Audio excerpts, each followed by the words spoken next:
نحمدہ ونصلی علی رسولہ الکریم اما بعد فاعوذ باللہ من الشیطان الرجیم۔ سامعین کی مسائل کے سامنے اس وقت حاضر خدمت ہوں۔ اللہ رب العزت نے میرے اور آپ کے ملک پاکستان کو بے پناہ خصوصیات سے نوازا ہے۔ جہاں اس ملک کی بے پناہ خصوصیات ہیں، ان میں سے ایک اہم خصوصیت یہ بھی ہے کہ اللہ رب العزت نے میرے اور آپ کے ملک کے اندر نوجوانوں کی ایک کثیر تعداد بھی الحمدللہ یہاں اس ملک کے اندر موجود ہے۔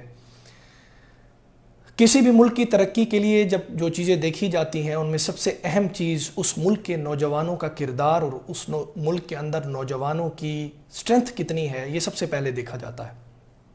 اللہ رب العزت سے اور انتہائی پریشان کن بات یہ ہے کہ ہمارے ملک کے اندر ہمارا نوجوان بے راہ روی کا بہت شکار ہے، اور اس کے ساتھ ساتھ جرائم کے اندر جو بہت اضافہ ہو رہا ہے، اس میں سب سے زیادہ نوجوانوں کی تعداد ہے۔ یہ ایک انتہائی پریشان کن بات ہے ہمارے آج کے اس معاشرے کے لیے۔ سامعین گرامی، ہم جب معاشرے کے اندر نوجوانوں کا کردار کس قدر چیز ہوتی ہے کہ ان نوجوانوں کو کس قسم کا ماحول فراہم کیا جا رہا ہے۔ ہم دیکھتے ہیں کہ ہمارا ایک بچہ جب اپنے اسکول کے اندر جاتا ہے تو وہاں اس کو کس قسم کا نظام تعلیم ملتا ہے اور کس قسم کا نصاب تعلیم ملتا ہے، یہ بڑی اہم بات ہے۔ اس موضوع پر پہلے بھی میں کسی ایک چینل پر بیٹھ کر بات کر چکا ہوں، لیکن یہ موضوع اس قدر اہم ہے کہ اس موضوع پر بار بار بات کی جانی چاہیے۔ یاد رکھیے سامعین محترم، ہمارے ہاں دو قسم کا نظام تعلیم ہے، اور بدقسمتی سے ہمارے ہاں دو قسم کے نصاب تعلیم ہے۔ سب سے پہلے ہم نظام تعلیم پر آتے ہیں۔ ہمارے ہاں نظام تعلیم دو قسم کے کس طرح ہیں اور کیسے؟ ایک نظام تعلیم جس کو ایلیٹ نظام تعلیم کہا جاتا ہے، امیروں کا نظام تعلیم کہا جاتا ہے، اور دوسرا نظام تعلیم جو عام شہری کے لیے، ایک غریب کے بچے کے لیے جو نظام تعلیم ہمارا معاشرہ پرووائڈ کر رہا ہے، اس کو سیکنڈ نظام تعلیم کہا جاتا ہے۔ ایلیٹ نظام تعلیم کیا ہے؟ اس ایلیٹ نظام تعلیم کے اندر ایک بچے کو پوری کیا جاتا ہے کہ وہ بڑی آسانی کے ساتھ بہت اچھے طریقے سے اور ایک اچھے ماحول کے اندر اپنی پوری تعلیم کو حاصل کرے، جہاں اس کو ایک بڑی سی گاڑی اس کے اسکول میں چھوڑنے کے لیے آتی ہے، نوکر چاکر ساتھ ہوتے ہیں، جہاں ایک آیا ایک میڈ اس بچے کو اسکول کے دروازے سے ریسیو کرتی ہے، اور بڑے پروٹوکول کے اندر اس بچے کو کلاس کے اندر لے جایا جاتا ہے، اور جہاں اس کو ایک پورا بہت اچھا ماحول پرووائڈ کیا جاتا ہے، جہاں اے سی کلاسز ہیں، جہاں واش رومز بہت اچھے ہیں، جہاں بلڈنگز بہت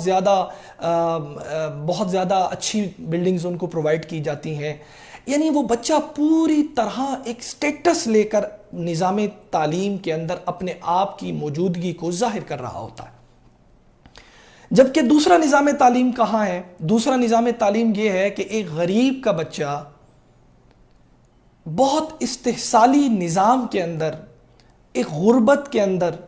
اسکول کے اندر جاتا ہے، جہاں اس کو ایک پرانی سی بلڈنگ ملتی ہے، جہاں کوئی کمرے موجود موسٹلی تو ہیں ہی نہیں، اور جہاں وہ ٹاٹ پر بیٹھ کر اپنی تعلیم کو حاصل کرتا ہے، جہاں بلڈنگز کے اندر واش روم موجود نہیں ہیں، اگر ہیں تو ان کی حالت زار ایسی ہے کہ وہ نہ ہونے کے برابر ہیں۔ وہ دیکھ رہا ہے کہ وہ اپنے گھر میں اپنے ماحول کے اندر سے دیکھتا ہوا نظر آ رہا ہے کہ اس کی ماں کس طرح لوگوں کے برتنوں کو صاف کر کے، لوگوں کے گھروں میں کام کر کے اس کی تعلیم کا خرچہ اٹھا رہی ہے، کس طرح اس کا باپ دیہاڑی دار مزدور بن کر تکلیفیں، آزمائشیں، مصیبتیں اٹھا کر اس بچے کے اخراجات کو پورا کر رہے ہیں، اس کی تعلیم اس کو حاصل کروا رہے ہیں۔ یہ ایک دوسرا نظام تعلیم ہے۔ پہلا نظام تعلیم کے اندر ایک بچے کو پورا سٹیٹس، ایک بہت اچھا ماحول، ایک بہت اچھا نظام دیا جا رہا، جبکہ دوسرے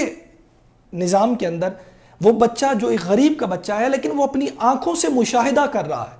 وہ اپنی آنکھوں سے دیکھ رہا ہے کہ کس طرح اس کی نظروں کے سامنے اس کا ہمسائے کا بچہ جس کا معاشرے کے اندر ایک بہت اچھا سٹیٹس ہے، جس کا والد بہت پیسے والا ہے، اور وہ پیسے کے دم پر اپنے بچے کو اچھے ماحول کے اندر نظام تعلیم دے رہا ہے۔ اب آپ دیکھیے سامعین گرامی، یہ وہ چیزیں ہیں جو بچپن سے ایک بچے کے ذہن پر بہت بری طرح امپیکٹ ڈال رہی ہیں، ایک نیگیٹو امپیکٹ۔ وہ کس چیز کا ہے؟ وہ امپیکٹ یہ ہے کہ وہ بچہ دیکھ رہا ہے کہ اگر میرے والد کے پاس پیسہ ہوتا تو میں بھی اچھے اسکول میں پڑھتا،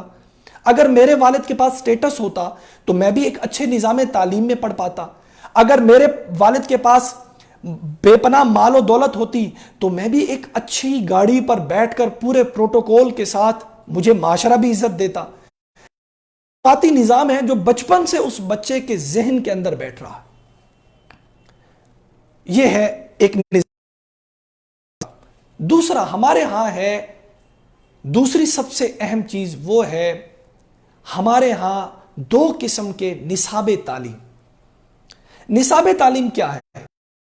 ایک نصاب تعلیم وہ ہے جو بچوں کو کتابوں کے اندر کالے حروف کی صورت میں پڑھایا جا رہا۔ یہ بڑی امپورٹنٹ بات ہے۔ ایک وہ نصاب تعلیم ہے جو بچوں کو کتابوں کے اندر کالے حروف کی صورت میں پڑھایا جا رہا ہے، جبکہ دوسرا نصاب تعلیم وہ ہے جو بچہ اپنے ماحول، اپنے معاشرے سے فزیکلی علم حاصل کر رہا ہے۔ فزیکلی ان دونوں اور آسمان کا فرق ہے۔ کتابوں کے اندر وہ کچھ اور پڑھ رہا ہے، اور مشاہدے کے اندر، تجربات کے اندر، پریکٹیکل لائف کے اندر وہ اپنی زندگی سے سیکھ کچھ اور رہا ہے۔ مثال کے طور پر آسانی سے کہہ دیتے ہیں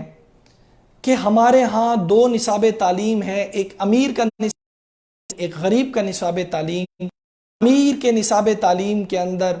بہت ماڈرن قسم کی اس کو تعلیم دی جا رہی ہے، نصاب پڑھایا جا رہا ہے، اور دوسرے طرف غریب کے نصاب تعلیم کے لیے ایک ایسا نصاب بنایا گیا ہے جو بس اس بچے کی ذہنیت کے حوالے سے ہے۔ اس نصاب تعلیم کے اندر سامعین محترم آپ کا بچہ تربیت حاصل کر رہا ہے، اب اس کی زندگی پر کیا امپیکٹ پڑ رہا ہے، ہم پڑھانا کیا چاہ رہے ہیں اور وہ بچہ سیکھ کیا رہا ہے، یہ بھی بڑی امپورٹنٹ بات ہے۔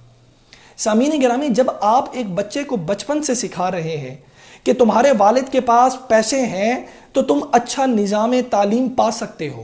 تمہارے باپ کے پاس مال و دولت موجود ہے تو تم اچھی قسم کی کر سکتے ہو، لیکن اگر ایسا نہیں ہے بدقسمتی سے، تو پھر اس بچے کو آپ نے معاشرے کے اندر کیا سبق دیا؟ آپ نے بچپن سے لے کر یونیورسٹی تک اس بچے کو پڑھایا کہ بیٹا دیکھو امیر اور غریب میں کوئی فرق نہیں ہے۔ حضور علیہ الصلوۃ والسلام کی حدیث مبارکہ ہے کہ کسی عربی کو کسی اجمی پر، کسی امیر کو کسی غریب پر، کسی گورے کو کسی کالے پر کوئی فوقیت حاصل نہیں ہے، لیکن صرف تقوی کی بنیاد پر۔ یہ بچے کو آپ نے کتابوں کے اندر کالے حروف کی صورت میں پڑھایا، جبکہ دوسری طرف وہ بچہ اپنے ماحول سے سیکھ رہا ہے، اور وہ دیکھ رہا ہے کہ میں بچپن سے لے کر میری ماں نے لوگوں کے گھروں میں کام کر کے مجھے پڑھایا، میرے والد نے دہاڑی دار مزدور بن کر اپنی ہڈیوں کو پگھلا کر میری تعلیم کا خرچہ اٹھایا، میرے خرچے اٹھائے، میرے کھانے پینے کا بندوبست کیا، جبکہ دوسری طرف ایک امیر باپ کو پانی کی طرح بہا رہا تھا، جہاں وہ اپنی مرضی کے مطابق پورا کرتا جا رہا تھا۔ بچے کے گلے میں اگرچہ تختی پر بھی حضور صلی اللہ علیہ وسلم کی حدیث مبارکہ لٹکا کے رکھ دینا، تب بھی وہ بچہ اس حدیث کو نہیں سیکھے گا، وہ اپنے معاشرے کے تجربات سے سیکھے گا، وہ اپنے معاشرے کی اپنی آنکھوں سے دیکھی ہوئی صورت سے سیکھے گا، اپنے معاشرے کی جیتی جاگتی تصویر کہ وہ معاشرے کے اندر کتابوں میں لکھے کالے حروف سے سیکھے گا۔ آپ اسے 100 مرتبہ بتاتے رہیں بیٹا الراشی والمرتشی کلاہما فی النار، آپ ختم نہیں کریں گے۔ آپ اپنے نوجوان کو کارآمد نہیں بنا سکتے،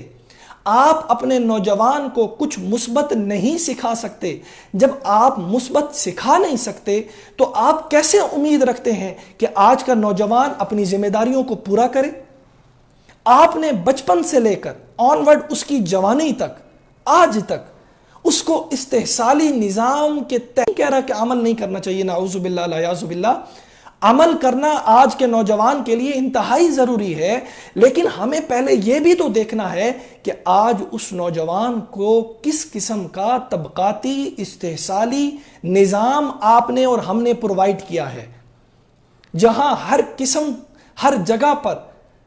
اپنی زندگی کی ہر دوڑ کے اندر اس نے دیکھا کہ وہ احساس محرومی کے اندر مبتلا ہے۔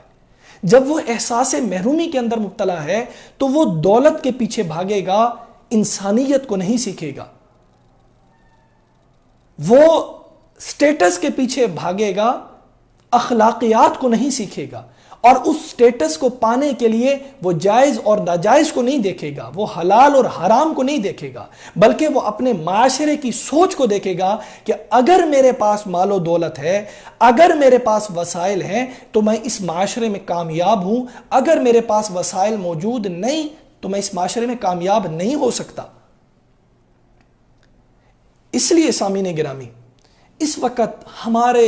صاحب اقتدار لوگوں کے لیے سوچنے کا مقام ہے کہ آپ ایک نظام تعلیم بنائیے، دو نظام تعلیم نہیں، آپ ایک نصاب تعلیم بنائیے پورے ملک کے لیے۔ دو نصاب تعلیم میں تربیت نہیں ہو سکتی، اور یہ سامعین بہتر مجھ سے جانتے ہیں کہ معاشرے کے اندر، کتابوں کے اندر لکھے کالے حروف پڑھنے سے انسان کی تربیت نہیں ہوتی، بلکہ تربیت آپ کی بنیاد پر ہوتی ہے۔ جس قدر بلند معاشرتی اقدار ہوں گے اس قدر بلند اس ملک کے نوجوانوں کا اخلاق ہوگا، ان کا کردار ہوگا، ان کا اساس ہوگا۔ تو سامعین محترم، وقت مختصر ہے، ہمارے صاحب اقتدار لوگوں کو آج اس پر محنت کرنی ہے۔ آج تو ہم ایک رخ دیکھ رہے ہیں کہ آج کے نوجوان الحمدللہ ہمارے ملک کے اندر ایک کثیر تعداد موجود ہے جس سے یہ ملک فائدہ اٹھا سکتا ہے، لیکن اگر خدا نہ خواستہ عملی طور پر اقدامات نہ اٹھائے گئے، یہی نوجوان وبال جان بن جائیں گے اس معاشرے کی، کیونکہ جب ان کو روزگار نہیں ملے گا،